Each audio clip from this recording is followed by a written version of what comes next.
pure rock. Subir Malik. 35 years is not a joke. What do you attribute this longevity to? I think it's that constant thing of just keep doing it without really worrying about the results or what are we getting in return. We get to be on stage, and that feeling, though it may sound cliche, there's nothing better than that. The first rule that we made in Parikrama was that Parikrama will not be a primary earning source for anybody in the band, but it is still the primary source of fun. Wow. I would assume a lot of shows to take or not to take would define on the fees that they're offering you, or is that not the case at all? No, that's not the case That's at all. not the case We at all. end up doing shows that we love to do even if it's a loss. You were also part of some very interesting bands before Parikrama as a bass player. Yeah. And from what I remember, one of them had KK Yeah. as the lead singer. So what were these bands? Tell me a bit about it. What was the stories behind the bands, and what do you remember of KK? Yeah, KK and we were very, very close. Which part or segment of the live scene is the most lucrative financially? People sign up people who are already famous. Yes. I have never ever done it. It's not my criteria. I like to pick up acts who are talented from the very beginning and See them through. That's why probably that we've hardly had any people. That's harder work though. But it's more satisfying. What is your advice to somebody who really wants to be popular and loved in the live music scene in India? Yeah, live, if I'm not counting the recordings and the streams, I'm not counting. The live music is the biggest thing that if you are able to establish in live music between you and your audience. It's a word called, if you can get that going, it's only then. Otherwise, there are millions of other. If you were to go back in time and change one or two things, would there be anything at all? With regard to live, Parikrama, decision making, something which maybe the listener also hears you say and said, damn, I'm so glad you shared this with me. I'm going to do that differently, or nothing at all. For a lot of people who are listening, this will be such a brand new perspective. Today I have with me who I think can easily be credited as being one of the original architects of the Indian independent scene. He formed Parikrama back in 1991, 17th of June 1991. Incidentally, Parikrama completes 35 years of what they call pure rock, right? And that's a long stint. So if there's anybody who we should be speaking to understand the Indian independent scene, the English rock and roll scene, and most of all, the live scene, because that is where Parikrama truly shines. It is this man who is a dear friend of mine, Subir Malik. Subir, welcome to the podcast. Thank you, Ji. Thank you for the kind words. Yes. Rock and roll. Rock and roll. Great to have you here. Thank you. And I'm still trying to figure out what I should call the podcast, so we'll just call it Vipin Mishra podcast for now. Okay? Yeah, absolutely. For the record, this is the first recording that I'm doing. Acha. You are the first guest. Oh, okay. So Parikrama was my first band. Yeah. So I think there are a lot of firsts. Nee, you had bands before that also. Yeah, but fully professional. As let's say the gateway to becoming a professional musician was essentially through Parikrama. So awesome to have you. Thank you, man. Let's get started, my man. Okay. So 35 years is not a joke, and that too predominantly in the live arena. Right? And Parikrama still remains one of the most energetic rock bands. I don't just say this because I was there in Goa just a year or two back on stage, and I saw how great the band and the audience was. What do you attribute this longevity to? I think it's as they say, the fire in the belly. Though I wanted to use some Hindi word. GBD. So wo yaar abhi tak it's the same. I still say that 35 years now, and in the phrase line is that this is just the beginning.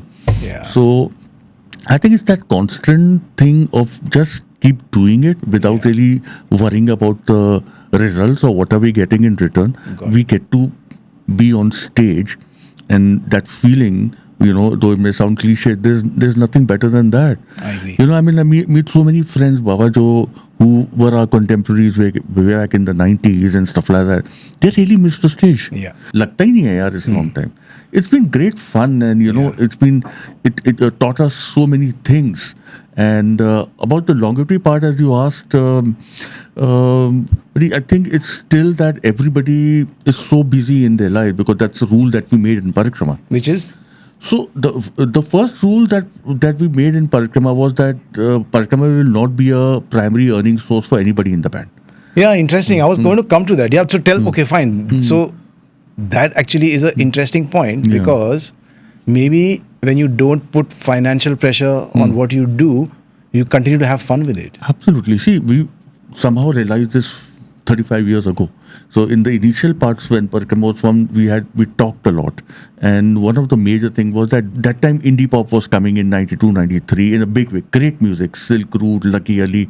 I mean, probably the best Absolutely. era of Palash, Euphoria, what songs they came up with. I mean, probably the golden era of I would agree. independent music of that thing, everlasting music. I would agree. So we were also, I knew that there'll be a lot of pressure for us also to convert, and there'll be pressure from outside also if we make it big, and that exactly that's what happened. Yeah. And we thought of it also. We got great deals also. I mean, in those times, getting that kind of money to convert to indie pop was, I will not say without, It was temptation. temptation. Hard to refuse. But then we thought of it, but then we had decided way back in 91 that, we will only play music in Parikrama that we've grown up listening to, और जो मन से नहीं आएगा तो नहीं कर सकते. So we never convert. We stuck on to what we started for, and the fact that everybody was doing other things and still is making time for Parikrama even till today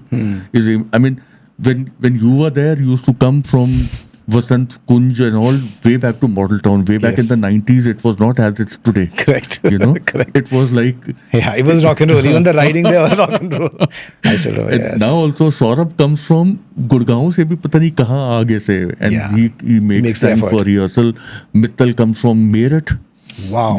And people come from all over. We are still doing the same scheduling, and over a bit of time, people will lose interest and stuff like that. I mean, I'm talking about not Parikrama, but somehow we've kept that, because if there's one or two or three people, they're always doing something, and which inspires others, and the other person will do something, and Got it. we keep Inspiring each other. yeah, so Parikrama is still, yes, not an earning source for anyone in the band, but it is still the primary source of fun. Wow. Okay. So I So think- that just changes the whole Yeah. frame of reference, right? Yeah. Because most people are doing this to chase something. So I suppose when you have nothing to chase, you can just keep doing it endlessly and Yeah. keep having fun with it, because doing it is the main reason you're doing it. Yeah. So yeah, that does make sense on a lot of things, because I was reading this book called Flow. That guy says exactly the same thing. He says that the key to having an enjoyable life, is to be busy doing something that you love. Yeah, yeah. It's as simple as that. Because like we both know, and everybody who's done that, when you're in the process, पता भी नहीं चलता कि कब आधा घंटा, 1 घंटा, 4 घंटा, 5 घंटा, you don't know where the day went because you're so involved in it. Yeah, yeah. But that brings me to another question. In that sense, then Parikrama just doesn't compete with anybody in that sense, because a lot of times it's about, we want this band or this performer because we love them, obviously, but we can only pay that much, let's just say, or we can pay that much. I would assume a lot of shows to take or not to take would define on the fees that they're offering you, or is that not the case at all? No, that's not the case That's at all. not the case We at all. end up doing shows that we love to do, even if it's a loss. Got it. Just before Nitin went out of, Nitin was unwell for one full Yes, he year, was, yeah, 1st of December 2024 Yeah. till 6th of December 2025. Yeah, So that's that's a the lot. entire last year's Yeah, season. yeah. And he was off the radar. And before that, our main aim was that, in our marketing strategy, after we made the comeback after Sonam's death and Mittal came in and stuff like that. So my third year of my strategy was to hit the younger kids. Yeah. And that is why, we made effort, started doing that, Little Flea, a lot of these festivals that a lot of younger generation also comes in. And a lot of those were like there was no that thing of the fees. Whatever we were getting, packet deals or landed deals, even if we end up spending from our pockets, we would do it just because we want to do it. And the aim was, in the longer run, was to come back to colleges. Yeah. So the one idea was that, in fact, that's we changed our whole thing of started recording our music and stuff like that. Also, it was part of the same strategy. Got it. But then, of course, that we couldn't really hit it the way we had thought because of Nitin's illness. Yeah. But now he's feeling much better and he's back. It was last December only that 2025 December. that was kind of ready for the stage back. Right. But we lost one full crucial year. Fair The enough. 34th entire year went almost in that. Yeah. But that's fine. Yeah. Because now we're happy that now all the shows. In fact, then when we started getting in calls from the hard rock cafes and the quorums and for tours and stuff like that, we started kind of loving the fact that that we were out of the market for a year. Yeah. Though we did about 10-15 shows, but on a regular level it was much lesser because we had to not refuse. Not cancel, but we had to refuse shows because we knew he's not well, so there was no point. Correct. And then we said, okay, we're loving this now. We'll concentrate everything on the 35th year tour. Fair enough. Which is coming up right about now. Yeah. So even then, now that I got a call from, let's say, a pub in Calcutta, and I told them, listen, just wait for a couple of months. Let's do this after June. So then it'll all be under the 35th year celebration, so to speak. So it'll be much more bigger, grander. There'll be a lot of people, I'm sure, talking about the 35-year thing. So it's good. So I guess the one way of looking at it, and I think you said this before also, is that you got to, for people in Parikrama, you got to look at Parikrama as a fun hobby and not as your main source of financial income. Yes. Yeah, and that is what relieves all the financial stress. Yeah. And then you can just go ahead and make all the decisions which you really want to do. Yeah. And you do that, and because you're having so much fun, 35 years seems like 3 years. Did I get that right? Yeah. Pretty much. Seriously, man, when we talk about when we just before the podcast, me and you also talking about how you came in and all the thing fell and all that kind of stuff. Dilip's specs broke, Oh God. Why don't we tell the guys about the incident? Because I remember we were rehearsing once, and usually the rehearsal room was a rectangle space, and Sandu, our drummer, used to sit in one corner, and Subir used to sit on the side with his keyboard. But he got this new Kurzweil, brand new Kurzweil 2500. It was his pride, like he was glowing those days. So he decided to set it up in a bigger space right opposite. We're rehearsing a new song, and for some reason, I think Sandu was taking a little longer to get what we wanted to do. So Chintu being Chintu, and I call him Chintu, okay? Every time I say Chintu, it's Subir, because for me, he's Chintu. So Chintu being Chintu, sitting there in his shorts, this thing, playing, and gets pissed off, takes off his slipper, and doesn't hit Sandu, obviously, but he just flings it, right? With little realizing that there is this big wooden sign which says Woodstock, which I think is still with you guys. Yeah. We got it from IM Lucknow in 1992. Crazy, yeah?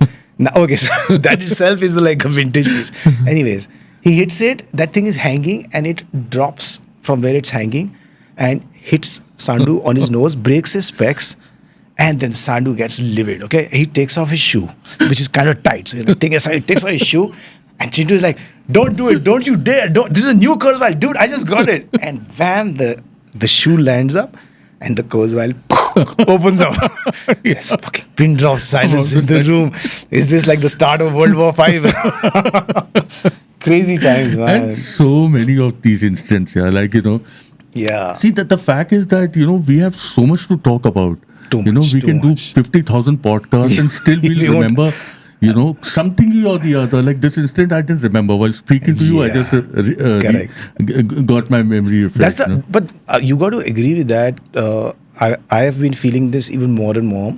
There is a certain fun in hanging out together. Yeah. Right? And then when you perform after hanging out so much together, what you do on stage is next level. Yeah. Because you've hung out together. It's not about, you play this part, I play this part, rehearse for 2 hours, go on stage. It's a very different vibe. I've done that too also. Yeah. Right? To just like, okay, fine, just play this part for your bass, you play. But the vibe that you get being on stage, knowing each other, knowing exactly what is going to tick somebody off or make somebody laugh, or there goes, Chintan again, or, there goes Sandu, he's going to now stand up and fall on his stool, So there's so many things. But Okay, so tell me this. I also hear that initially when you started Parikrama, which was in 91, you were kind of like told by uncle and auntie, your parents, that boss, ठीक है, rockstar बनना है, try कर ले 4-5 महीने, then join the family business. Yeah. Was that the case? So, in fact, before Parikrama's first rehearsal only, I had already joined the family business. Acha. So, dad and mom had, because my dad didn't join the family business, that was Jeep Motor spare parts in Kashmir. Yes. So, because dad didn't join, so it was given that I have to join that and I can do whatever I want after that or whatever. So, that way my parents never were thinking कि तुमने वो rock and roll नहीं करना है. Just you do it, but yeah. As long as you're there for the family business. Yeah. So that's why the first 16 years of Parikrama, and I mean, you were there, you used to come, we used to rehearse at night. Yes. Because morning 10 till 7:30, I used to go to Kashmiri Gate, come back about 8:30, and you guys would be there. Then we would rehearse, and then every night we would go to Jama Masjid. Correct. Come back and sleep at 2, 3, 4, and then again get up at 7, 8. So that was first 16 years. Yeah. In middle, I got married, I got kids also, and so many other things I was doing. Yes. But yes, we somehow Parikrama. So maybe is that where this thought of let's keep Parikrama in a place where there's no financial pressure on it? Maybe it came from here. Maybe it came from the fact that you were doing this and you knew you had a day job, so to speak, like the family business. And you said, listen, this is a great spot and I think everybody who joins the band should do this. Maybe it came from there. So, Vipin, this was initially before Parikrama, I formed Parikrama. I was playing in a lot of other bands. Yeah, I want to know about that also. I'll tell you. I want to know about that. And in those bands, luckily, some great musicians, great incidents happened, stuff like that. So I started making my notes that if I ever make my own band, these are the mistakes I won't make. Yeah, these are the things that I've learned from the mistakes that XYZ person or XYZ band has done, and this is the plus points that they have learned and stuff like that. Unfortunately, all of those bands, none of them had thought of this financial angle ever. Way back in 90s, it was very different. That everybody thought we can do rock and roll for life and stuff like that. But somehow, while making those points, I did my own points also. And one of them was that if we have to do rock and roll in India, and that also in English, and I'm talking about 90s. Yes. It's not possible that you will sustain it, because in the summers when there are no college shows, we were doing college shows. Correct. And then you have 6 months, 7 months of gaps in the middle. How do you sustain yourself? Correct. And then after I realized 2 years, 3 years, then that frustration starts coming in. A band member will say, I've given 3 years of my life to this band, what am I getting? Stuff like that. That happens. It's very natural. It happens all over the world. Yeah. So to avoid that situation, the best way was this only, to encourage everyone to do that. And, I thought if your home is running fine, your income is sorted, then we can do rock and roll for life. And guess that worked. For a lot of people who are listening, this will be such a brand new perspective. See, the idea is you're in your early 90s. You know the scene to some extent. You also know the limitations of the scene.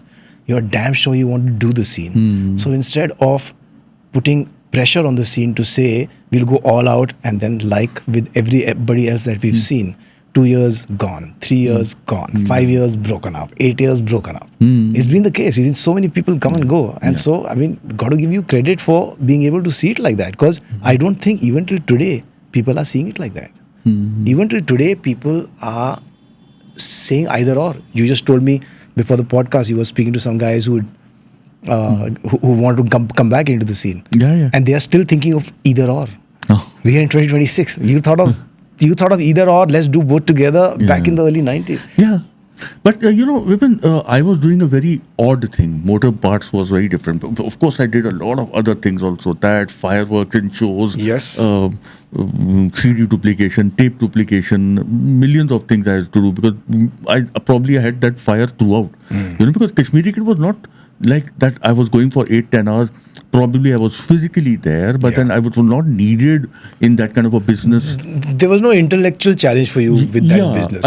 Bro, I learned a lot from that business also. Learned in senses like, even today, if there's no electricity in my house and the genset kicks off in half an hour, ya kharab ho gaya, I'm the only one who's sleeping. because we've traveled in buses, we've traveled in like- second class trains. When I Yeah. was going, I used to go to the motor parts thing. I used to get $60 or $100 in total for the entire day's expense, including my stay. Okay. So So you've learned how to stretch the buck. yeah, I mean, yeah, of course, that time management I learned all from Kashmir Gate, getting in the easiest, the cheapest source possible and hunting for it relentlessly. I've learned from there so many things. Yeah. Dealing with different kinds of people, stuff like that. And I can't. I have to accredit Kashmiri Gate for teaching me a lot of things in life, including my best place in Delhi. Discovering Chani Chowk. Someone says, which is your best place? He'll say Chani Chowk, Java Masjid, all the old Correct. area. I still love the mayhem that Yes. happens Yes. in those areas. So yeah, I learned quite a bit from that thing. In fact, like I was telling you, so the $100 or $60 that I used to get in Kashmiri Gate was including the stay and the food, all 3 meals, stuff like that. Mad to think now, no? And I remember playing this show in Abhay Prasad in Indore, and I was staying in the Janta Lodge in the bus stop. It was probably, the loo was probably as big as the stable and stuff like that. And the organizer came to pick me, and he kind of fainted to see that room. And from there, I spent 3 days in that room, and every 3 months I was doing it. But immediately after that was a Parikrama show the next day, and he takes me and we're staying in Taj. Yeah. So, I could adjust in Taj also. I could adjust in Janta Lodge also, which probably I would have not learned if I would have not gone to Kashmiri Gate. Fair enough. So it was good fun, yeah. That's a great way of looking at it, and that's a great way of acknowledging it. Must say that. Now let's move to what I think was also quite a pivoting point for Parikrama. 2007, I think Parikrama opened for Iron Maiden when they came to India. Yeah, March. The band apparently, came out of their green room. They were watching Parikrama. Yeah. They loved it, and then they invited the band to play an international festival. It was at Donington Park. Yeah, Download The Festival. Download Festival. It's a huge festival. What I want to ask you is, what did that exposure leave you with in terms of the impression and learning? What was the big difference, or what did you learn as a band being at a very big rock festival? And what did you observe and learn from Iron Maiden themselves or their management? What Iron Maiden and us really gelled together was the fact that they also have done things totally on their own.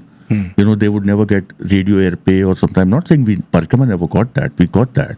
But then we always did things on our own terms. Got it. And they did also. Now that thought process also worked very well for us. Yeah. They were like, of course, as Chintan says in this BBC documentary, that we grew up with posters of Maiden on our wall. So they were and still our idols. Yes. And but yes, there was a lot of similarity in the working of both the bands.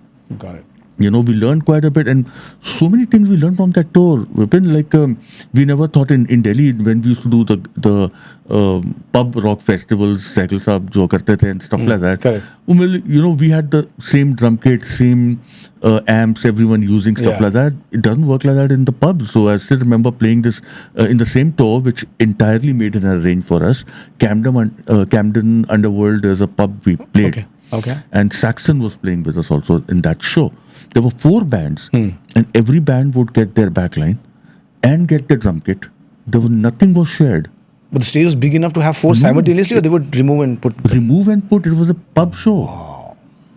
The stage was probably as big as this room. Yeah. But those guys there and girls, of course, they were who were working. They're so fast and efficient.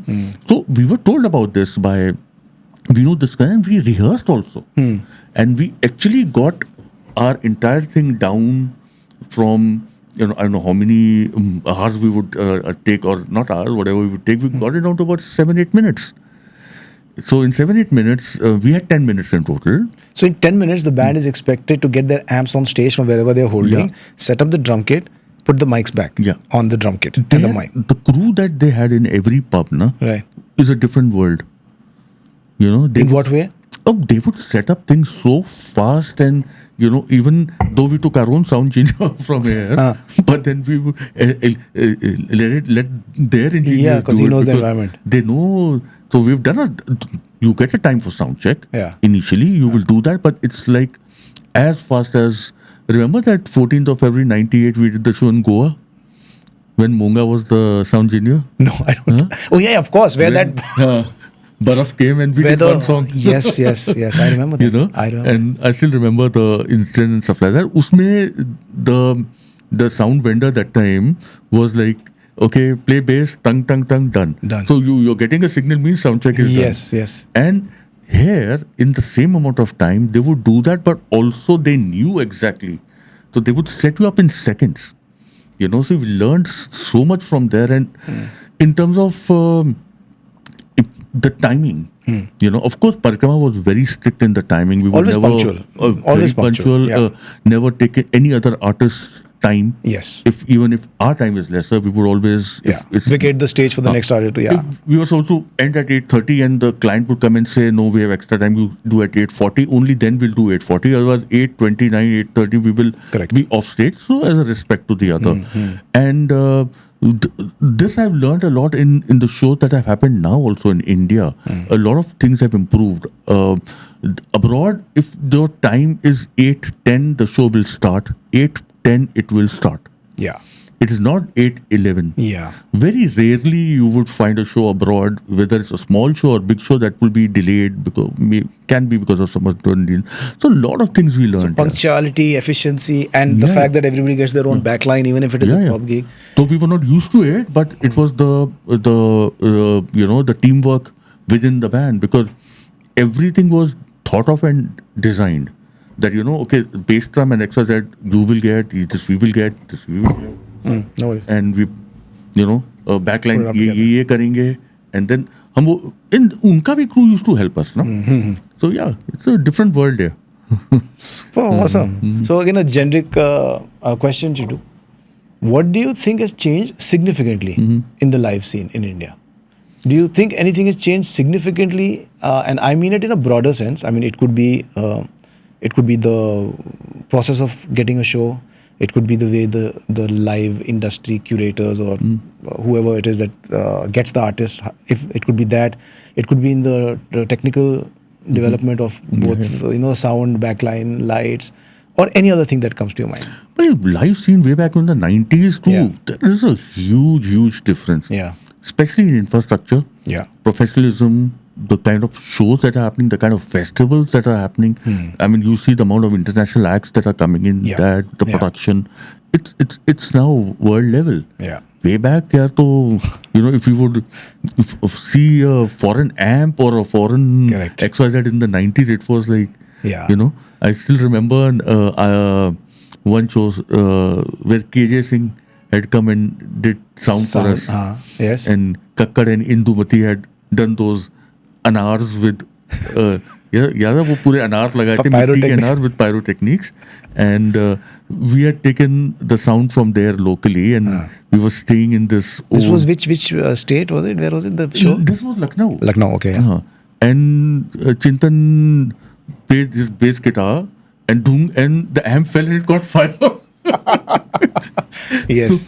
The amp couldn't take The lower end, yeah. because he got his brand new SR885 I1 is 5 string. And he had the low B. Yeah. He had so the low he played that, and so we have been through those times. Correct. And that thing, no monitors, nothing. And that training still helps us even now. The other day there was a show and my amp blew up, and I never had a monitor, but I still played the whole show. I'm not saying that it's a very healthy thing to do. Yeah, but you have the capacity to cope with things which you don't control. I mean, there's sometimes it's not optimal. Things are not optimal. Yeah, I mean, you won't get the same thing everywhere, And if you take it up see, what happens in a group, in an organization, in a band or something, there's one person. If that one person starts cribbing about thing, and the negativity then spreads. And if you have one person say, देख लेंगे. क्या होगा, कुछ नहीं होता, बजाओ, फोड़ो साले. And that is Parikrama's attitude. I agree. नहीं है, केबल कम है. I'll give you one instance of our tour of Indonesia. Tell me. And so we go through ICCR. Okay. Lovely 9 days, 8 shows in 9 days. Okay. First 7 shows, morning flight, different place, new place. That was the thing. Sound check. So we reach this one, I forgot what that city was, and apna Nitin Sidhu is the thing. Engineer. We reached there, and somehow there is a mix-up of The tech details. of who was supposed to play what day. Got it. So the day they thought that we were supposed to play, that was a Bharatnatyam troupe. Okay. So we That's reached this. quite a major mix-up, I would say. Bro, we reached this place. There is just low stem 2 mics and 1 monitor. That's it. There's no drums, nothing at all. What happened then? So I still remember coming out. Luckily, Nitin Sidhu is a kind of a guy who would carry his DI boxes, everything with him. Okay. But there were no cables, nothing. And I still remember coming back out, and there was this tree, उसमें वो चबूतरा type बैठा. क्या मैं करें? यार हम आए हैं शो तो हम करेंगे साले कुछ भी हो जाए. I don't care. We are doing this show. And we came up with the thing, and Shijan sees a dustbin. Luckily, it had a plastic bag, so we remove it, clean it. So he used this as a cocoon. We didn't even know a cocoon exists that time. वो किया. I went to the market, got phono to phono cables made. And these guys fixed up. I couldn't finally fix the keyboard and tabla. These are the 2 things we couldn't fix. But बाकी जुगाड़ करके we gave a 2-hour show. Wow. So basically he played it like a con, and everything else you went to the market, you tried to get some cables, you got the cables. Phono cables तो मिल जाता है. You put it in the DI. बनवाया. Then you put it into the DIs which Sidhu's carrying, and that went straight to the PA with whatever little console they had, and the show happened. Yeah. Outstanding. And we did that. So I think the learning here is, I think as artists, we always have these 2 choices. One is to cry foul and crib about what is not there, and then use that, I will not say as an excuse, but use that as a reason to say, oh, we can't play. Or you can say, listen, man, we're already here. Probably the audience is really looking forward to it. It is what it is. Let's just can give it our best and do it. Yes, Vipin, I frankly telling you, I don't think so. There would have been too many acts who would have done what we did. Yeah. Because if there is nothing you can't do about it. Just that you will just, that this is the basic attitude in the band. Agar hai to hai. Back in the early 90s, Chintu, you were aware that the scene anyway was much more limited when it comes to live. The English scene was even more limited. And you were still carrying on with Parikrama, right? And now in 2026, the scene is exploding. It's exploding in everywhere, in every genre. Do you feel that the concept or the idea of Parikrama came 30 years too early? Or do you feel that because the scene was so different, Parikrama was really shown even more because there were very few people doing it? Which of those 2 do you feel? No, Vipin, I will say that I'm very glad that 90s happened to us because of the same examples I have given you of what we did in 2005 for Hornbill, just to give an example. If 90s and that struggle with limited equipment, with adverse situations, not happening with Parikrama, probably we would have not learned so much and carried on, and this attitude which is also kind of in me personally, it would have been very different if we would have started in the 2006 and stuff like that.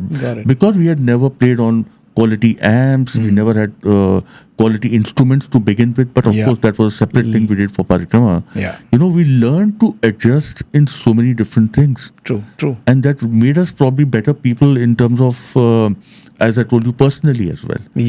Now, yes, there is a great amount of shows and things like that happen.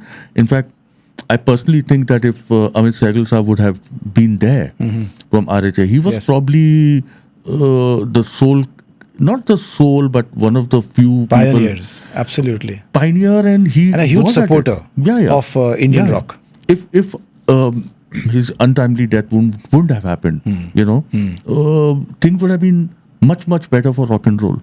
Though rock and roll went out, majorly from the world from 2005, 7, 8, Yeah. 10 and stuff like that. Yeah. Amit would have been there. He would have believed in it, and those pub rock fairs, GIRs, and all would have never stopped. I know. I mean, I knew him from before RSJ. Yeah. You guys were friends before that. You know. And that was a very big loss for the For the rock scene. industry. Yeah. I did. So for those of you who don't know, Amit Sehgal founded Rock Street Journal. Rock Street Journal was not just a magazine, it was like a movement, right? Because they had an ecosystem where they had this magazine which used to come out, maybe it was once in 3 months or was it once a year? I forget. It had become monthly also when they got the infrastructure sorted. So it was a monthly magazine. It used to feature only and only independent rock bands. That was their feature. And then they started doing things like coming out with a mixtape, which used to happen once a year. Yeah. And to shed a little more light, that mixtape was where the first recorded original from Parikrama featured. Yes. Song called Till I'm No One Again, 95. 1995, recorded by KJ. KJ. KJ In a defunct studio. saying in a defunct studio which we found, which was a huge studio. And without reference. Without reference. There was no reference. I think one person had the mic and everybody else sort of followed that person. So- Something like that? Yeah, so there was only one headphone working Yes, one at a time. for all of us. Yes. And if you will see the photographs, which I still have, so the timing given to us was the glass. Sharad was standing at the console, so he would do 1, 2, and that's how we kept the time and recorded, because a lot of parts initially were without the drums. Drums come in much later. Correct. So that whole song is recorded actually with almost zero reference. Mind blowing. And those were the days of hi-hat recordings, if I remember Yeah. correctly. Yeah. I mean, you could do, of course, separate tracks, but the ability to do punch in, punch outs was very limited. Limited, yeah. Yes, so Rock Street Journal's tape featured Till I'm No One Again. That was Parikrama's first original. And Rock Street went on to have concerts, shows, festivals. God bless Amit Sehgal. He truly was a patron of and Indian not rock. only him, Vipin, I think, not only himself, not only us, I think he inspired hundreds and thousands of bands to start doing their own, recording their own Yes, music. So yes. Parikrama was doing originals. We did 91, we did Xerox, 92, Yes. we did Gonna Get It, which Yes. I've forgotten now, Yeah. because we never recorded it. Yeah. It must be in some audio tape still So there. originals were, we kept happening. I mean, we used to play it live instead of We going to used the play studio. live, Yeah. But he's the one who pushed the entire movement of original music in India, because way back, otherwise, even if you see the original reason of forming Parikrama was because I had to join my family business, but all my other bands that I was playing were not playing Floyd, Zeppelin, Purple, Yeah. AC/DC, Maiden. Those are the bands that I really wanted to play. Got it. Before I say goodbye to music and Yes. Yes. retire in music, Yeah. start my family business throughout. Yeah. But the purpose was to play those bands to which I picked up my bass guitar or my keyboards or whatever stuff like Yes, that. yes. But he's the one who came and told everyone, because even in 90s playing an original बड़े डर के हम बजाते थे. So we would play. Yes, because the crowds were so used to hearing Yeah. only covers Yeah. that it was not an acceptable norm. Yeah. People And- essentially went there to expect great covers. Yeah. Yeah, that was the scene. And slowly, then we also changed with time. But yes, Yeah. one of the main, pushing factors for the whole industry in the 90s to shift to original was Amit Sehgal. But now that we are here, let's quickly rewind back to pre-Parikrama. Mm-hmm. Now, very few people know that Chintu is actually a bass player. Yeah. Okay, and a fucking good bass player. And I'll tell you why. Not just that we rehearsed. One time, just for fun, Chintu, me, and a drummer friend of mine, James, James. we went for IIT Oh, yeah. competition, not professional competition. This is when Parikrama was rocking everything Yeah. just to have fun, and so it was a trio. Chintu played bass, I played guitar and vocals and drummer. yeah. So it's a phenomenal bass player. So I know the story somewhat, but I really want the listeners to know. Tell me about what made you change from bass to keyboards. So I was always intrigued by the sound of the Hammond organ. Okay. And John Lord and Raymond Zarek were all my idols there, of course. But by the way, I'm still a bass player at heart. Okay. You know, I still Love playing that. Even if I will hear any song that's coming, even if you have done it, Vipin Mishra project has done it on Kranti record, I will still listen to the bass part first. Got it. You know, I'm just Yeah, it's embedded. wired, yeah, like that. That bass to chahiye. Correct. So yeah, when basically it's the same thing as I just told you that I knew Amit Sehgal before RSJ. So how we met is in 1990. We went as a band called King Sloth Okay. to IIT Kanpur Sports Festival. Got it. And they had a competition. So we were just three bands, and Amit Sehgal and Sam Lal was the singer. And so their band, I think it was called Impact. Okay. If I remember, I still remember him doing Nothing But a Good Time by Poison. That was their Okay. opening song. Okay. So, but the opening band was a band which had four musicians playing for the first time, Okay. totally out of tune, really, really bad. But they were playing Start Me Up and they were playing Yeah. all. And those four was Prashant Bahadur, Rahul Malhotra, Really? Pradeep Bose Huh. as the singer, and Neerav Ghosh As? as a bass player. Oh dear. Wow. So that thing happened. I knew Prashant from before Yes. and Pradeep Bose because from my school. Huh. So then I came back to Delhi and I said, man, I have to join my family business or no, so let me approach them. The idea of Parikrama was in my head, but I was not getting the right people. So Yes. I approached Prashant Bahadur. Okay. He said, listen, we've already got our admissions in MBA colleges, so we can also do it for a small period. I said, no problem, let's do it. Now, what happened is they already had a bass player. Now, ethically, I felt very bad that if I, tell them, or I'll play, literally, replace. I am joining that band, and I throw the bass player out. Yeah. So I said, no, don't throw him out. I'll pick up the keyboard. So that's how it That's started. Amazing. And then, Got but it. he left the band. still in our mind band. Yeah. And that thing. But till then, I had already started picking up the songs and stuff like that. And then we found Chintan. So Chintan also didn't know bass. So I taught him whatever I knew. Yeah. And that's the story here. And from bass, So was Nitin not the original singer with Parikrama? Was it Bose? So Nitin and Chintan were all still in 12th grade that time. Right. So when Bose also left, Yeah. then Nitin came into the picture. But at a certain time, it was in my head that both of them will sing. Got it. But Pradeep Bose left even before. So first Ghosh left, and then Bose left, and then And that's how you became a keyboard player from a bass player. Yeah. Crazy, man. Crazy stories, yeah. You were also part of some very interesting bands before Parikrama as a Yeah. bass player. Yeah. And from what I remember, one of them had KK Yeah. as the lead singer.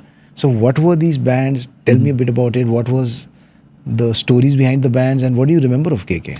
Yeah, KK and me were very, very close because I used to, that time Mandal Commission times were there. I'm talking about the band King Sloth. We played in 2-3 bands together. Okay. King Sloth, so, and I used to stay in Model Town and the rehearsal used to happen in Okhla. That's a long way off. 4 hours it used to took me. My God. So I used to take a bus from, with my bass guitar and Yeah. a very heavy bass guitar. Yeah. So I used to go from Model Town to Mori Gate. हाँ. Mori Gate से उतर के I used to take 425 number to GK1. अभी तक याद है. हाँ, GK1 से to Alaknanda to KK's house. And then KK की I think Hero Honda थी नई तब. तो फिर उसमें बैठ के we used to go to Okhla. And that was friend Sameer Sinha. Okay. Sam. Okay. I don't think I don't think I ever met college him. में भी होता था तो I thought you Okay. know him. Nitin all know him. Okay. So उसके father का export business होता था तो that was one of their factories. So you had So to- we had a room there. So we used to rehearse there. So because I used to go to KK's house every day. Because you take the bike and go run together. From bike we used to, but so because there, I think from where I was in GK, udhar se Okhla there was no connection or something. I don't know what the reason was that why I had to go to his place. But anyway, so the bottom line is that because of meeting every day, sharing that bike ride every day, so we'd become very close. And we played in a few bands after that. King Sloth is in fact the same band that I told you that we went to IIT Kanpur to. Correct. Before that, after that, during that in fact period only in King Sloth, me and KK both joined a band called Blitzkrieg also. Julius, I've heard of that, yes. Yeah, Julius Packham. Yes. He's in Bombay. Yes, yes. And that time KK used to play keyboards. Oh. and main singer was Julius, but KK also used to sing, but mainly he was playing keyboards. Wow. So I played bass there also. College I had a band called Eclipse. So that again, but Eclipse was a band where it was all Judas Priest and Floyd and stuff like that. Okay. But King Sloth was like more of way back then was like Winger, Mr. Big. Got it. So that was like the glam rock. Yeah. So because that was mainly Van Halen. Yeah, mainly inspired by. The music there was mainly pushed by Saibal. Of course, Saibal is a fantastic guitar player. So Saibal, yes, he's a very progressive rock, modern rock guitar player. Yeah. So that introduced me to a lot of new kinds of music also. I used to never listen to Mr. Big and Winger and Night Shift and all those bands way back then. Yeah. But uske through I learned there. So of course, the more you learn on different genres, different things, you grow only as a person. 100%. But yeah, again, playing all those kind of things, Blitzkrieg was again very different. Blitzkrieg, we used to play everything. Okay. Yeah, but not classic rock too much. Yeah. So he would do a Dancing in the Dark, then he will do a Megadeth, and he will also do a Vanilla Ice. My God. Ice Baby. Yeah. That's a huge repertoire. Yeah. And I mean, in the later years, initial years was hardcore rock. And then when original members left and all this was happening, and but again, I mean, I still remember the Blitzkrieg practice and their drummer Ravi. Okay. Ravi shifted to that thing, and I just shifted to keyboards, and I would do so much of overplaying. That always happens when you start doing it. And I still remember Sameer Sinha ke ghar pe, it's like Kavita Mishra. Remember Euphoria mein there used to be a guitar player called Gaurav Mishra? Yes. So Gaurav's sister Kavita also was once the singer of King's Rock. Okay. So on New Year we were rehearsing. Yeah. And मैं हर chord के बीच में one run between every chord change. And then he had taught me, Ravi had taught me that thing, and I stuck to the fact that I learned less is more from there. Yeah. So one thing about probably about me was which is still prevalent is I still learn. Yeah, that's I'm very important. open to if I learn, then I'll say, yeah, man, I was doing this wrong. Yeah. And if any person can follow that principle, I think you all try and become a better person every 100%. 100%. So वो चीज वहाँ से सीखा जो फिर मैंने पूरे परिक्रमा में भी वो बात डाली यार कम बजाया करो you don't need to you shine at times when you're doing. Correct. And the biggest example I used to give, which I still give, is a band like AC/DC. Yeah, man. So much of space.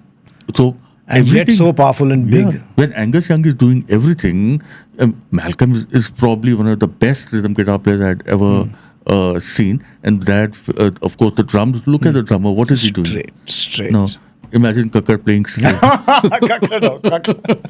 Kakkar, by the way, is Rajat Kakkar. He has a band called Mrigya, old friend of ours, but a very complex drummer. Great guy, one of the greatest friends I have in the industry. True. And Mrigya also, I think it should. Their music is still for fusion.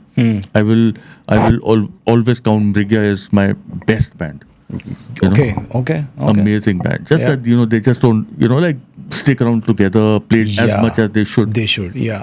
Conceptually, I agree. Mrigya has got a great sound, and the one album that they've done one, I know. I think two albums. Okay, but the first album to which they had gone to the Edinburgh Fringe Festival. Yes. I mean, they got a 5-star rating if I remember correctly. Yeah, they just need to do it more. Yeah, but and talented musicians. Yeah. All of them. Sharad on violin. Anil on bass.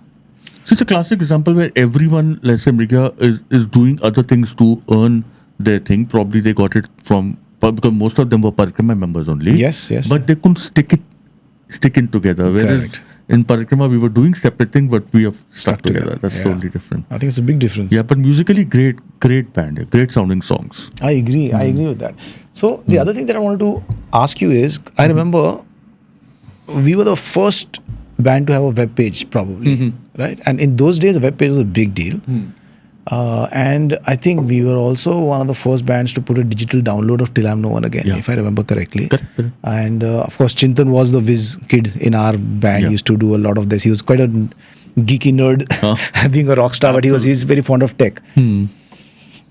What made you think, because a lot of these ideas were yours, and then I'll move forward to other ideas like the show being a spectacle was taught to all of us by you. I mean, we were very okay wearing our jeans and white t-shirt and just doing the gig with our hair tied, but it was no, dude. Let's wear, let's move, exchange glances, have fun, and further Eye contact. eye with the contact crowd. with the crowd, eye contact amongst each other. Yeah. Don't turn your back on the audience, and truly, I think Parikrama shown most because we used to burst onto the scene. I mean, Yeah. you still burst onto the scene, Yeah. of course. And then there was pyrotechnics, which now people are used to. But back in the day, you actually took the initiative of finding out what you can use. You started doing it for the band, and that is something that the band got known for. I mean, people used to wait that, listen, dude, it's one of these songs, that shit's going to come out and it's going to blow your mind. Yeah. Then merchandise. Nobody was doing merchandise. Now it's such a big deal. We were doing 91. merchandise back in the 90s. T-shirts, pure fucking rock, Parikrama. Yeah. We were not selling them. We used to No. give it away. Yeah. But we were doing merchandise. You've had these pioneering much before your time ideas. Where were they coming from? Yeah, again, just thinking of just keep doing something, keep doing new. अभी भी ये होता है कि what we have to कुछ do. नया करते हैं. कुछ नया करते हैं. वो मेरे को 24 घंटे आता है. And I mean for a lot of other things also. How do we do things differently? How do we do it better? How do we do it new? And again, so I'm hyperactively still thinking कि अच्छा ये करते हैं, वो करते हैं, this है, ये नहीं, yeah, let's do this. I used to keep all the song lists. I still have them. So that we remember, I mean, there were computers, so how do we of course, remember right. that one show in Bombay we did, and 3 months again, so, Yes. How do we make mix the it up? show a little different, Yes. and a lot of other things, yeah. Merch and all, yeah, pyrotechnics also was, of course, inspired by seeing Pink Floyd concerts on videotapes. Yes, DVDs. And yeah, DVD bhi nahi yaar, VHS, yes. Pyramid. Wow. Number 1. Of course, pyramids in Palika Palika Bazaar. Yes. So, बस यार वो देख के, and probably we were the first act ever to use pyrotechnics and all in India on any I show. think so, yeah, I There was think no so. one else who did, and we pioneered so many systems. Electronic fireworks, this, that. Yeah, really. Lots of stuff. Remember in the 90s, there used to be no LEDs in case there is Diwali thing. So there used to be this one white strip with yellow bulbs, and that was the only thing, which was the outer glass we used to break, and these all ideas were kakkad and innu. Yes. So we would break that bulb, so we would see the filament, and we put the filament in the firework. Yeah, so that. And then by giving the cabling it up to the thing, and we उसको short करते थे. Wow. तो short होता था, spark होता था, उससे firework ignite होता था. And so many other things, Sonam disappearing from the stage and appearing on the machan with fire. Yes. Now how we did that fire thing is, again, Kakkar's dad's cycle part shop.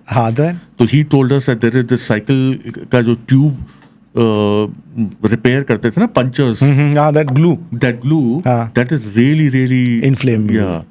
So then he said, वो use करो. So then what we did is, जो पर्दे चलते थे ना, तो पर्दों में there used to be a C frame. There used to be a frame like this also, जो ऊपर लगा होता था. Correct. And then there used to be a C frame also. So we took that C frame, used to 12 feet का आता था, उसको cut it into 4 feet, so that we can carry it along. And then Sharad and Gyan used to assemble it and put M seal kind of a thing. ताकि चिपके रहे. Yeah, and sides also. And then glue in the middle. So we used to put a nada, so that it burns longer, otherwise fuel. Correct. And बहुत चीजें experiment की, वो फूलझड़ियाँ तोड़ के डालते थे उसमें, पता नहीं क्या. But I remember, I very clearly also remember Sonam saying, "Hey, बहुत गरम है यार." It's very difficult. Yeah. So we used to make this 12 by 12 feet thing, and in the front of it, stage right, people are looking. So Sonam would disappear and appear from there with a red silhouette and smoke machines, and sometimes those fireworks also there. So कभी-कभी वो जब छोटा बना देते थे, तो it used to become very hot. Otherwise, it had to be 12 by 12. Otherwise, it was very difficult for him. Increase the tempo, get this done fast. Yeah, which also brings me to, must have been so hard losing Sonam, man. I mean, so many years, and such a great guy, such a close friend. But if you move further, also, I mean, if you look at it, I think what Nitin and you now are the only two original members, right? And of course, now the lineup has been. I mean, Saurav's been there for a very long time. Saurabh is there for 26 years now. Yeah. I mean, he after I After left, you left, he Saurabh, joined, yeah, and he's yeah. been there ever Yeah, since. yeah, So 2000. So he's been very long Yeah. standing member. But I mean, with all of these changes, and for one reason or the other, did it ever cross your mind that maybe this is it? This will be the No, so in fact, it's totally the other way around. So when with Sonam, I still remember getting this call about 2 o'clock. In fact, it's so strange. So I lost two very close friends. Just one, one I lost one at night, the other 13th February. That was Michael from Showtime Events. Oh. So very close friend. And morning 7 o'clock, I'm messaging him because he had some work. I didn't know that he's not there. So I sent him a message. And I reached the cremation ground, and it was supposed to be on the 14th, the cremation.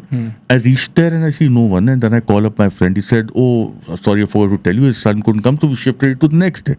So I'm coming back from the cremation ground, and I met Anu in J Block, and I just met him, and then Tashi called. And Tashi told me it's about 1:32 on 14th. 14th Feb 2020. Yeah. I remember that. I was at the airport. Yeah, wo bas that call came. I thought first, of course, like anyone, and Anu was driving. I still remember she asking me, "What happened? What happened?" And it just didn't register. Yeah, you cannot. Comes out of the blue, kind of. And then I got a second call. I didn't know, of course. So I thought it's time I tell the band. Told the band in a WhatsApp message and said, "Please don't call me." Because I just didn't know. Because we started calling Dina, his wife, and she wouldn't answer. Then I sent one of my office boys, my accounts guys in Oscar's village. I sent them to the school. Said shut. By the time I reached home, I didn't know what's gonna happen or something. Just picked up some cash that if there is a need, and me and Anu just left for Sonam's house. Luckily, I knew his house because he had just bought that house, and I went with him to do the deal, and Right. so I remembered the house, Right. And बस यार मतलब वहाँ पे जाके was unreal, and I still remember I got a call from Saif Ali Khan, and I think Saif called up and he said, "Man, I've heard this from someone, and is it true?" So I said, "Yeah." Unfortunately, it is. And told him, and I think he told Farhan, Okay. and Farhan tweeted. Oh.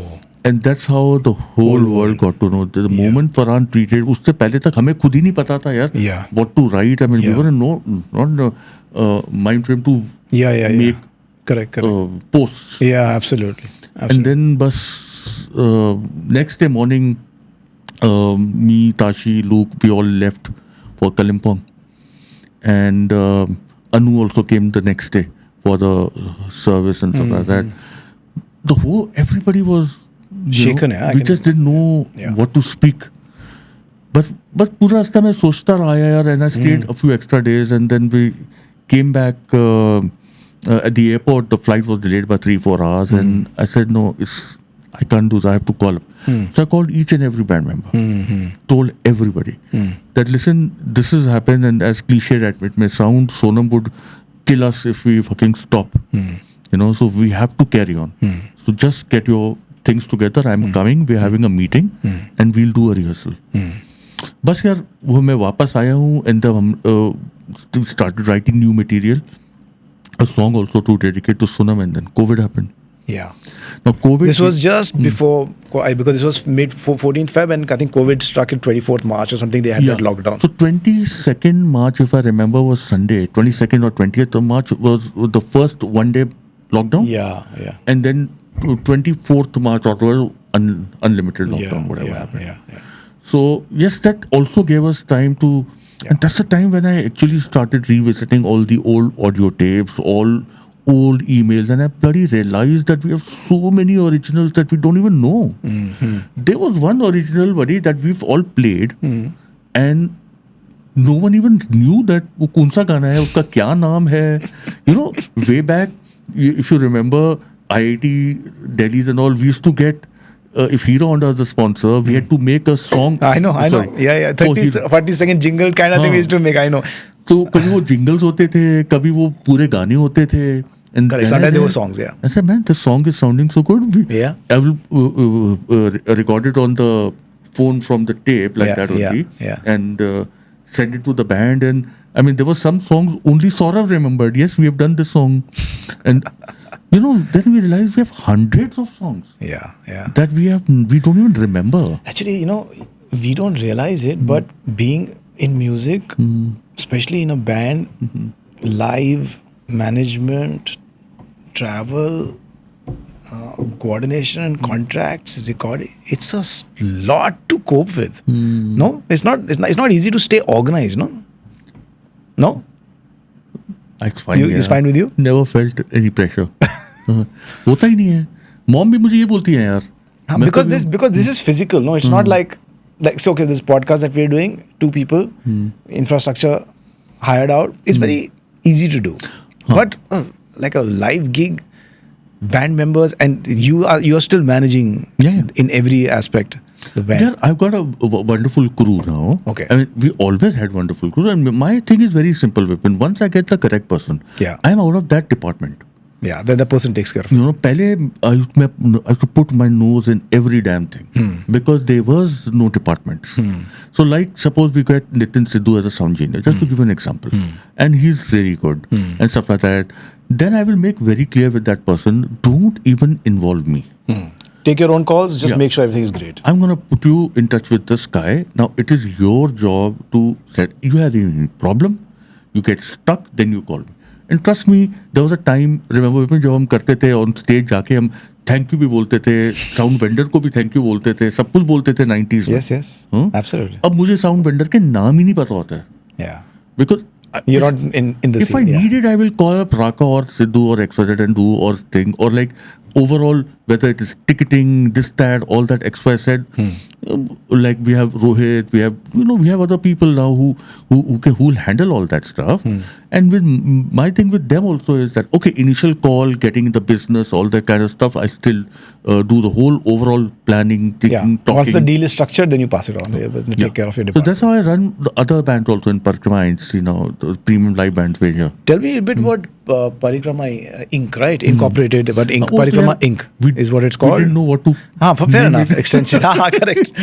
Also, we've all worked. You worked hard to build a brand. Why not, carry on with the same? No, bro. But at the time it was counterproductive because all event companies used to think that Parikrama is only English rock. So the Instagram page I made it as premium live bands. Because it was very direct. Yeah.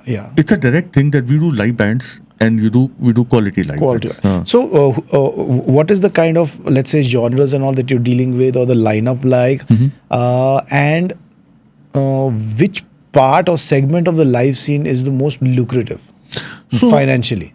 So see, the premium live bands thing is it's run very differently. It's like by musicians for musicians. We link the artist from the first deal only. Got it. And they are through, all payments go to artists directly. But so how it's actually started was that India's first yellow pages was actually pink in color. Oh, okay. In the 90s. Okay. It was called Ad Mags. Okay. Much before Tata Yellow Pages came. Okay. So Ad Mags used to get these things printed and give that free of cost at red lights. Okay. And other places. Okay. Now when I looked in that, so there was no section for bands and it was a free listing. So I listed with my office and home 6-digit landline number. So slowly for 4 years, no other band or musician listed themselves. So slowly I started getting calls that we have a mundan in the home. आप करते हो नहीं करते जी. Unless you want to rock and roll mundan. यार हम ऐसी private shows नहीं करते. Correct. And then we started. I mean, slowly started getting corporate call. Okay, Hindi करना ये वो stuff like that. Then I realized that this can be a brand new market. Yeah. It's a great. It's a missing link because there are no agencies doing this. Yeah. That's how the idea came in the 90s. Got it. And then I made Parikrama. See, I first signed this band called Tantrics and I managed Mrigya also at times and stuff like that. Okay. See, the main genre in Parikrama is that is my main business. Got it. That's my main earning sources. Got it. And to have, so for my own self, I have my own band. Of course. And which I do stuff like that. There it's all genres. Okay. So from there to commercial, Got it. their thing, Bollywood, whatever the market needs. So I would imagine the most popular genre would be Bollywood covers. Yeah, Bollywood covers, Sufi, stuff like that, electro, Punjabi folk, Okay. all those kind of things. But again, I am only bothered about their live shows. Yeah, of course. You know, Okay. so whatever their earnings are from Recordings and Yeah. contracts you don't get into. You are only managing their live no, performances. if they have some contracts happening, I will. They will send to me. I will check it up, stuff like that. But I don't take any money from our artists in terms of Spotify plays or XYZ Fair enough. or whatever they get from YouTube is all theirs. Yeah. Live is all that we take. Yeah, care of. you're essentially a live, you could call it a booking agency. Yeah, yeah. In which you've signed up artists who are exclusive to you, or Yeah. sometimes they are maybe even shared. No, only exclusive artists. So I have never booked anyone except in my play for a call shows or stuff like that, Fair enough. where I would book others. Even if today I get a call for a XYZ, let's say Indian Ocean, I have never booked Indian Ocean and taken any money from it. I Okay. will always give Big Bad Wolf's direct number. Got it. And I said, like, keep me out of it, you deal directly. Or someone will call me Sukhbir, I will say, okay, you can call up this friend of mine, he has a good deal, please deal directly. Got it. So, Hindi में मैं अपना ही माल बेचता हूँ. I'm much more happier in content like that. Yeah, I can't go through that, you know, I will give them, Yeah. I'll call XYZ, they will give me a certain rate and pata chale, they've given a certain rate to someone else. Correct. Then And it comes on you. Yeah, the client will say, यार तू 10 साल से तो हमें लूट रहा था, भैया मैंने नहीं करना. Correct. I'm Keep it very clean. happy, very satisfied. I have my beer and I sleep at 9:30, 10, and I wake up at 5 o'clock with my birds and my dogs. Absolutely. I'm very happy. That's the life. So why to bloody get into? Correct. Correct. So yeah, and I, by the way, have never ever, as we were talking before this podcast about how people sign up people who are already famous. Yes. Yes. I have never ever done it. Is not my criteria. I like to pick up acts who are talented from the very beginning and See them through. team. That's why probably that we've hardly had any people. That's harder work, though. But it's more satisfying. Yes, I agree. You know, I agree. it's that more actually fun. is, and that actually is always the case. Something in which you have to put more effort always leads to better satisfaction once it's done. No doubt about that. So like, you know, there's so many acts like now Hari Supni, great electro act, and they play Katrina Kaif. They're like folk electro, if I'm not wrong. yeah. Right? They're folk electro. North Indian folk electro, that combination. Punjabi only. Punjabi only. Okay. But then it's a very different in the way they dress up and stuff like that. So I picked them up at, you know, a certain point. Yeah. And They're growing today well. they're like, you know, at a good 70, 80 gigs. And this entire market, what percentage is private celebrations, or all of it is private celebrations? So no, so I'll tell you, before COVID, I would say 95-97% of our turnover was only corporates. Okay. I didn't like the wedding circuit Okay. too much. Okay. And we never really marketed our acts also in the live circuits or in the wedding circuit. But then COVID happened, and there were so many bands who are dependent on the company for them Getting and them aage work. unke people. So I still remember 28th of September, if I remember correctly, 50 जनों की wedding started. You know, in Delhi they allowed, or in India they allowed Up to 50 people. small, up to 50 people. And we had to kind of, I don't know what they call in Shark Tank, pivot or whatever word they use. Yes, pivot. Pivot is the... I had to make that decision. I never liked that industry, but if you don't change in time, or if circumstances don't change and you're too stubborn, you burn out. Yeah, yeah. So I changed my entire strategy. And today, the wedding circuit and the has taken over the corporate sector. the corporate sector for us as a company. Yeah, yeah. But yes, the decision was needed. And what we also did is, so like suppose a band like Delhi Indie Project would have 8 people. But when I knew this wedding thing is happening and stuff like that, I would call them and encourage them that start a 2-piece setup. So we broke the band into smaller setups. Yeah. And that's how the rotation in business started. Yeah, because it becomes more economical to hire a 2-piece than a 8-piece band on so many levels. Forget about just the performance phase, but apart travel, stay, all of that sort of compounds. Vipin, sab milta hai. Yeah. My 2-piece setups are minimal. My majority of my people are like 8-piece, 10-piece. I have bands 21-piece also. Jinko chahiye wo dete hain. The point was not that. The point was, if you 50 people are allowed, that includes the band. Oh, okay. So if I'm getting... So that thing started off saying that, boss, we can't be 50 में से अगर 10 लोग हम जाएंगे तो that decreases their guest list. They can only call 40 people. 40. Okay, so that's how it is. That's how. So we lost just those 4-5 months of business in COVID. Okay, understood. Though I'll tell you, I look at COVID in another way. You know, another way is that everybody was so disturbed that COVID aa gaya, rightly so. You know, but I look at the positive side. So where everybody is cribbing कि ये COVID आ गया हमारे, I was telling everyone, यार थोड़ा सा ये सोचो, अगर ये सितंबर में आया होता, तुमने पूरे सीजन तो कमा लिया, मार्च तो हमारे वैसे ही ऑफ सीजन शुरू हो जाता है. Correct, yeah. At least you have, and we all as musicians know that what we earn in the season carries us in the off season also. So you are very lucky that COVID happened in March. I'm not saying that it's very good it happened, but if I look at the positive side, you'll find which something. I always try and do in my life. So I said, you know, if it was September, you were fucked. Correct. Because you would have spent all your reserves, and so that's the way I look at things here. Makes sense, man. I mean, what you're dealt with. Now make the best of it. I think this is that same philosophy running through. If you really look at it, it's the same philosophy running through with Parikrama, with your life, with the bands. It's the same. Like make do with what you have. Make the best of what you have. So this thing about punctuality and all that you've been saying, वो कि रात को you guys finish your show late at 2 a.m. but फिर भी अगर 6 का reporting है तो 5:55 में सब लोग आ जाते हैं. But this was not the case when Chintan was around. Mr. Kalra, Chintan Kalra was... बाकी सब आ जाते थे. Chintan was never in time. But Chintan was a true... I don't think so India has ever seen a better showman. I agree. Than Chintan ever. There can be no Chintan Kalra. In fact, for me personally, of course, Sonam happened later, was the probably the hardest part for me because I had got him up as a child, in terms of bass and also मैं हमेशा उसको तो मेरे लिए तभी भी और अभी भी it was the hardest decision when we had to part. Yes. But ठीक है. But I agree because I always tell my friends also, I said like Chintan actually is rock and roll. You know, Chintan he lives rock and roll. He's not just a bass player in a rock and roll band. You know, his life is rock and roll, and that has repercussions also. You know, it goes both ways. But I still remember I think we were going to Shillong and we were in a train. We were traveling second class because of course we were breaking out of the scene and you know we want to get everywhere, and the train has moved and Chintan is nowhere in sight. And पहले होता था वो train भी धीरे धीरे ठीक है. That's June 95. चिंतन भाग रहा है बेस लेके.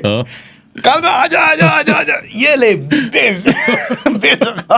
Then you are down on that staircase type of thing, steps. आजा man, crazy, huh? And imagine अगर उस समय if he missed the train, then he missed the tour, dude. I mean, if you take him ticket नहीं मिलता था. Ticket हम लोग पता कैसे गए थे यार? We were 14 of us and we had only 2 confirmed seats. we just got in. And Kurzweil K2000 तब नया था और एक सीट पे बारिश हो रही थी. The whole thing was flooded. Kamal also was with us. Kakkad was. We had a large gang. We used to have a lot of male groupies. Harbeer and Juju from Jalandhar. And even Kilam? Amit Kilam was also there. I know Sandu missed that gig. So Kakkad and Kilam both played. Kakkad and Kilam were 2 drummers. Right. And first Northeast tour, so we carried like 100 Parikrama t-shirts. 200. We carried stickers also used to have, no? Stickers. We carried the audio tape of Till I'm No One Again. Yes. On both sides, जिसमें Tashi sat and hand painted every cover. There used to be the thick covers. Crazy shit, man. And we were selling it for $10 or $20 there that time. And बाद में तुम सारी free देती थी. Crazy things, yeah. But you know, you keep looking at it and people keep saying, oh, this is the new thing that you should do and that's the new thing. But I mean, all of these things that people talk about now were already happening back then. Tapes were being made. People used to buy them. Sometimes you used to say, instead of carrying it back, let's just give the remainder for free. Okay, people didn't have as much money to spend as they do now, But even back then, people would buy tickets to see shows also. Yeah, buddy. Tickets were there. I still have a ticket of a 93 show in Selvar Hall, MCC Madras for $25, the blue color ticket. There you go. When, where Valentine was playing. You Yeah, were not Shipley, there. Shipley. You came in 95. 95, correct. And so, yeah, tickets were always, though colleges, festivals, mainly were free entries. That was because it was sponsorship based. Yes, They used to cover all the costs of everything. That is another thing that's really majorly changed in India. No? From sponsorship based, it is kind of moving to your ticket based thing like it's in the West. Which is a more robust Very system. good. Yeah, it's a very good that thing, because then you're much more. Yeah, it's a little insecure for organizers because they don't know how many tickets will sell. It'll be a loss or it'll be no. If you have certain part covered by sponsors, at least certain part, then you're still that thing. Yes, yeah, but things are changing. People are spending it. I mean, you can't think of a person buying a 5,000, 10,000 ticket. For 500 ticket was, for $100 ticket was impossible. 5, 10, 20, $25 was fine. Correct. In the 90s. And yes, as we were talking when the battery was being changed about Parikrama's website and stuff like that. Yes, that's what you're talking. So, the first band to have a web page. Yeah. So I remember 28th of December 95 was our first show at IIT Bombay.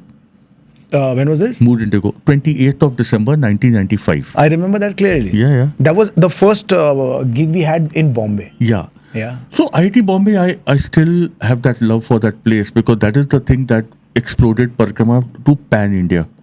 The first stepping stone was to win Bits Pilani.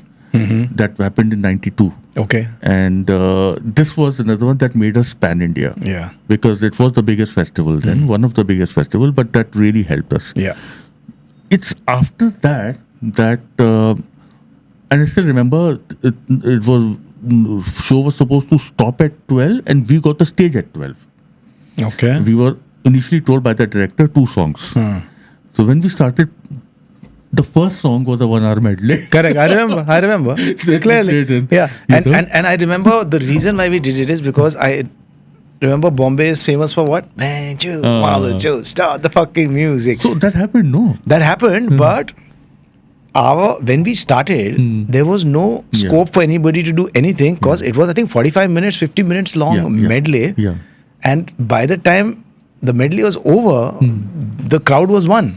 We won over the crowd. We got the crowd in the first 2 minutes, but before that, the same thing happened, and I was very unwell. I still remember, to help us out with fireworks and everything. Amandeep, my friend, Kapoor, everybody had come along. Yes. And I had to be actually carried to the stage from the guest house. I was really unwell, with, dehydrated and stuff like that. Yeah, I remember that. They started doing this that slogan and all, and I said, "Man, let me be smart," and I threw a T-shirt, and the guy threw it back on my But that was that one concert was probably a very, I will count it as one of the most iconic concerts in our career. I would agree. And we got the crowd like, man, we got the director, bro. Director had said to finish in 10 minutes and he let us play till 3 o'clock in the morning. Yes. We did a 3.5 hour show there. That was a kick-ass show. So after the show, one of the organizers, I still remember, who unfortunately expired in a bike accident 2-3 months after the thing. Oh. Yeah. So he told me about this thing. ये एक कोई चीज होती है internet हम दिखा भाई and me and Chintan went to his room. Okay. And he showed us this, because I think that time it was only allowed in IITs and must be. Yeah, this is 95. So yeah, and then Chintan got hooked onto it, as he was, and he still is a great tech wizard, Yeah. He understood that thing, and it was in 96, I think, if I remember correctly, we did our first website on a free server called Tripod. Okay. And then we shifted from Tripod to another site called GeoCities. Okay. Which used to give us bigger space. And then I think in 97, if I remember correctly, the colored internet came, which we used to call it the TCP/IP. Yeah. It was called the TCP/IP account. And as bandwidth increased, this idea came of putting the music there for no. But before that, in 95, actually, if you look at it, we had already made a kind of a iTunes kind of a system. Yeah, because you could hear the music there. No, so the idea of iTunes system was that once we're putting this song, so the initial idea was in the initial discussions was how to sell our songs. Yeah. You know, exactly what iTunes did. But way back in 95, 96, 97. There was no payment gateways, nothing. Yeah, no credit cards, nothing, stuff like that. The only way was, and we were selling what iTunes was selling. We were selling, thinking of selling a song for 10 rupees. Exactly what iTunes did, I think around the same amount initially when they came. Yes. But the thing is, how do we collect that money? Correct. So the only way was through a money order. Okay. Which we knew no student is going to stand in line, go to the post office to say $10. Correct. So then came the idea that, we just 3-4% people, and, why limit our music by recording a album and then selling 500 copies or at $500 or 1,000 copies or 5,000 copies. The idea then came in that, okay, let's do that and we'll give our music for free. People will download it for free. They will love our songs and they will call us for shows. Yeah, it makes perfect sense because we did, you did back in the mid 90s, where we've come to now. Yeah. 30 years later. Music is free. Yeah. Nobody pays for it anymore. And the only thing that people count on is number of streams, followers, likes. So essentially it's boiled down to exactly the same thing, just that now it is a little more organized. Yeah. And back then what you were thinking was exactly the same thing. In fact, after the maiden tour, when some people got to know about our model and how we were doing it since 97, so we got an email from Real World, from Peter Gabriel's that thing, and they asked us the whole thing that how did you predict the future of how music would be distributed, because you were the only one who did it that way. Yeah, but yeah, you did it that way because that was the only way at that time. Yeah, there were other ways. You could do that, or you could sell physical CDs, like how other bands were doing, and the thing. But I always heard sabka, but kara fir maine hamesha apna hi hai. Think differently. So let's move on now to something that might really, really help some young kid, older person listening to this. What is your advice to somebody who really wants to be popular and loved in the live music scene in India? Yeah, it's a very broad question, I know. Yeah. But I'll leave it to you how you'd want to address it. Yeah, live. If I'm not counting the recordings and the streams, I'm not counting. Live music is the biggest thing that if you are able to establish in live music between you and your audience is a word called connection. If you can get that connection going, it's only then. Otherwise, there are millions of other acts and all happening. Like, again, like we were talking, one of the biggest things about being a live performer, whether you're a singer or whoever it is remember in early 90s when you were not there, and we used to go to IIT Delhi's and all that. Yeah. So I used to tell Chintan and everyone that when you're going down the ramp, just look into that one guy's eyes. Once you're looking in someone's eyes, you've got that guy. Yeah. That connection is done. Yeah. Like that, do it to everyone. Sit there on the ramp, do that. Share your secret with that time it was allowed, Yes. So share it with that guy and he's your fan for life. Yeah. And these are small things that we did. Then, I don't know, hundreds of things we did. Yeah. Even in today's time, if you are, you have that thing going with the audience, the audience should basically be in your hands. Otherwise you can just come and even give a great show, no problem, stuff like that. You will get fans, but this is a much faster way of doing it, You will rate this as one of the most important things for a live performer to have is to build a connection. See, I'm not counting the musical part of it and of course, all the other things. Let's say it's needless to say that you've got to be great musically. Music, lights, all that stuff, of course, is there. Yeah. But then, you can have the best of lights, best of thing, but if you don't have that connection, you won't survive. Also, what happens is that becomes an even playing field. Now everybody has access to the same LED, same light, same business, depending on how big the money you're spending. Right? And let's just assume that, we should not assume actually, because the kind of quality that is available these days for live is quite shockingly bad also. Yeah. It's not as if every big act sounds great live. But okay, let's assume that musically also everybody is really good. Then I suppose what you're saying makes perfect sense, because the only differentiation is the connection. Yeah, it's a connection also in a lot of other things. You know, you need to be, suppose just an idea. Suppose just one night before India has won the World Cup, and you know, you just go and dedicate "We Will Rock You" or some song to the Indian World Cup. So you're smart.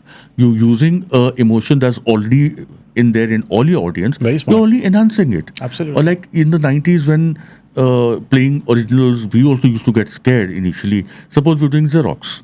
So, you know, you think about it. How can I get the audience? So we came up with a simple solution, which I think is now done world over, is we just told Nitin, initially you only go, I'll give you the key and say the chorus word is satisfaction, right? Satisfaction. So, Correct. you sing it and tell the crowd to sing. Yeah. Then once you've done it 4 or 5 times, we start the song. They feel a part of the song. Yes. And when the verse comes in, you tell them now you sing. So they're singing back. The song is already accepted. Absolutely. Because they're waiting for that chorus to come. Absolutely. And things like that, yeah. Many Hundreds of things, ideas. yeah. Think about every time you're on stage, every time you're going, you know, if you think a little bit, or suppose you're going to Arunachal Pradesh, so you know what you have to say, and not saying the cliched stuff or going and greeting them in their own language. That's a tool that works, that everyone knows. Yeah. But think out of the box, you know. Very cool. No, I totally get it. I totally, I think, agree with you on that. Do you think for an independent band, regardless of what language they are singing in, do you think being in Delhi or away from a city like Bombay, which has a lot of Bollywood and film, do you think that's an advantage, or do you see it as a disadvantage? So earlier, the hub of bands, and I think still the hub of bands is Delhi. Right. You know, Delhi or North India, mainly Delhi. Yeah. That has always been there. Yeah. But lately, last 5 to 7 years, I've seen hundreds of all kinds of bands because there is a demand. Yeah. You know, prop up in Bombay as well. Yeah. Now, if you're looking at, if you have to be a playback singer and XYZ stuff and all, then of course Bombay, Of course, yeah. That's where the industry is. you cannot be sitting in Delhi and thinking that I'll make it big in Bombay. Yeah. You know, but if your thing is like us, like, you know, just playing live rock and roll or any forms of band, then I think Delhi is a much sought out of thing, even by agencies all over India. But there was a time when there used to be no Bollywood bands or anything like that in Bombay. They were mainly playback singers. I'm talking about pre-COVID times. Yeah. Now, you will be surprised, you will get all genres of bands anywhere in the country. So it doesn't really make a difference this way or that way, as long as you're looking at the live scene. Yeah. So let's say 20 years below, I mean, Ago. 20, 30 years, if we were doing even Lucknow, we will take Bittu Bhai from Delhi. Yes, sound was not available, yeah. Anywhere you go, Allahabad, sound has to go from Bittu Bhai to Delhi. Correct. Today, from Allahabad to Kanpur to Lucknow to Visakhapatnam to Aizawl to Good equipment is available. Shillong, you'll have all kinds of the thing, but you will have the world-class equipment also available. Of course, if a Def Leppard is coming to Shillong, you might not, only one vendor might not be able to do that. That's natural. That's natural. Yeah. I remember when I know Ed Sheeran had come on, or which one, some band had come. So Kyle, actually, I don't know which band it was. I'm talking about last year. Okay. So they had to get the sound systems from 4 different vendors. To complete that tech. Yeah, but then 4 different vendors were not in the main cities. That particular system was only with those guys, and one of them was a very small city. Wow. So, but it had to be, and in fact, Kyle also said everything to Bombay from Calcutta. But I think that is also a clear reflection that if people are investing in that kind of infrastructure and gear, then they are making money of it. And if they are making money of it, means there is a demand. So, I mean, those events and those shows are happening. Yeah. So, it's a clear indication. So, what I'm just trying to say is that whether it is bands or it is artists or it is equipment or stuff like that, it has become regional now much more than what it was in the 90s. Got it. You know, there was a shortage of a good Hindi Bollywood singing rock band there, but you will have a legend like Euphoria in Delhi. Correct. Or like folk, you look at the legends Indian Ocean. You know, all Delhi based. Yeah. True. If I was to ask you that if you were to go back in time and change 1 or 2 things, would there be anything at all? With regard to live, Parikrama, decision making, something which maybe the listener also hears you say and say, damn, I'm so glad you shared this with me. I'm going to do that differently, or nothing at all?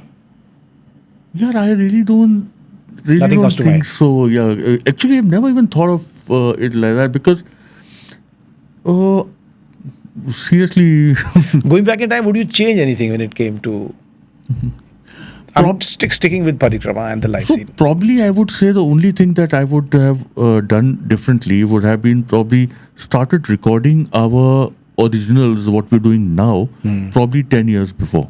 Right. Yeah. You know, because Yeah. with the thing that we realize it a little late that we need to get in the younger kids to our concerts. We need to give them something to go back and listen to.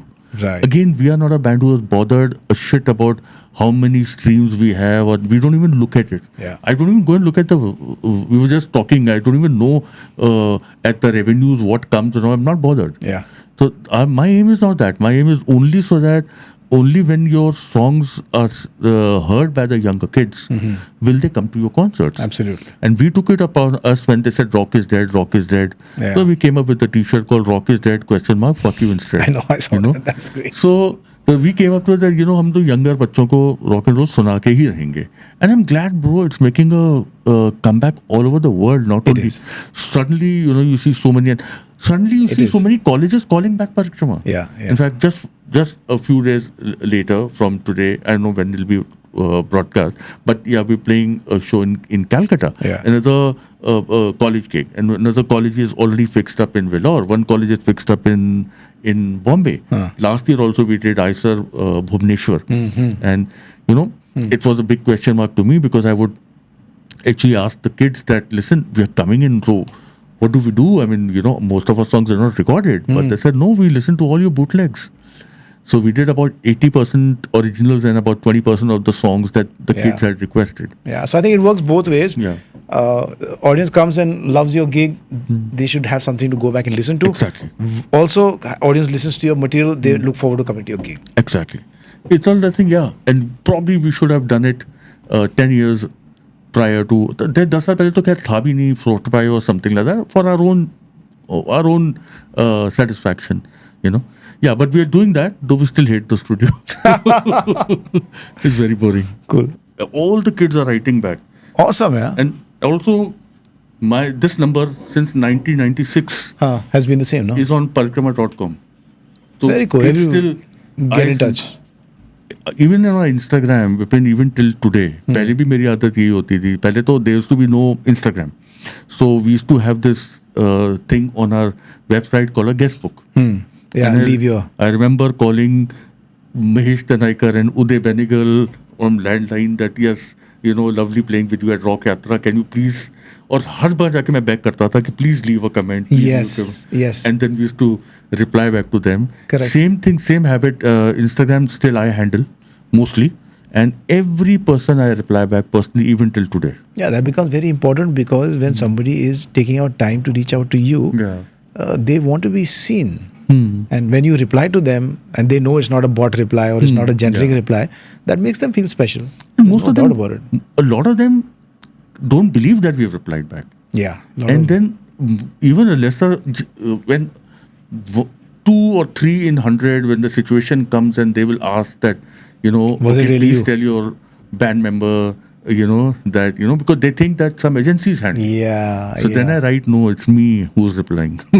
But it's quite incredible because, you're absolutely right. I remember our webpage, I remember the guest, and that is so similar to what's happening now. I mean, so everything we were thinking, or you were thinking in the same direction, but I think it was just 30 years too early when it came to the tech supporting it. Correct. But I think, I think now is the time for all of that to happen all over again. Right? So what are you looking forward to this year, 2026, 2027? What are you looking forward to, and what can Parikrama's fans and listeners look forward to? So we've just announced that we'll be we put a target to ourselves to releasing 50 songs in the next 5 years. Awesome. 50 originals, and 4 of them we're recording in the coming week. Awesome. And instead of recording, so most of our famous songs have never been recorded. Open Skies, Vaporize, Whiskey Blues, song in D, E, Lakhaim, you name it. None of the songs have ever been recorded. Only played live. Only played live. Even The Rock, you did a version of it. No, Load Up, you did a Load version. Up, Load Up. That Load Up is also never recorded. Never recorded. So, instead of just recording the back catalogs of songs, we wanted to challenge ourselves and write newer stuff. Yeah.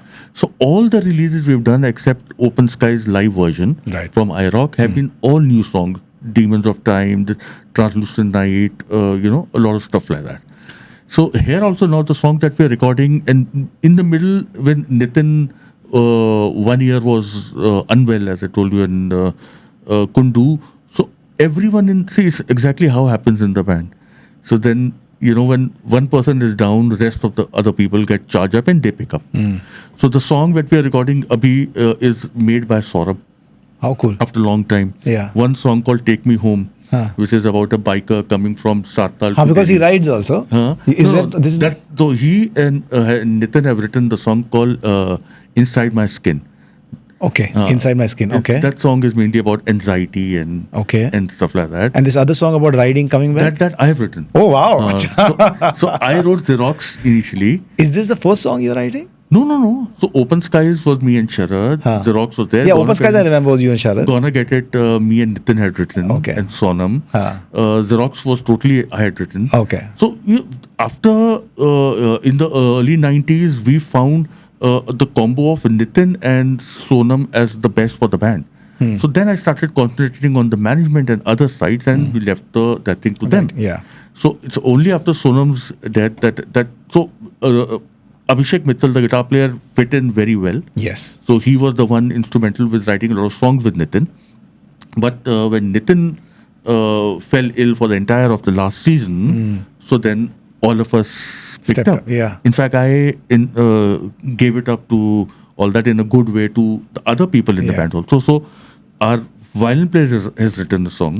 Violin is Imran or is it somebody else? Imran left because he wanted to play for Bollywood bands and Okay, stuff like that. okay. So it was only Sharad. Yes. In fact, if you look at the lineup changes in Yeah. 35 years, probably Parikrama has got the least Yes. lineup changes. Yes. So it was Sharad initially, then Yes. he only gave us Imran. Yes. Imran, I don't know when he had to leave and Yeah. play with other bands. Yeah. And so then we got Sohail. Okay. So it's been Sohail throughout.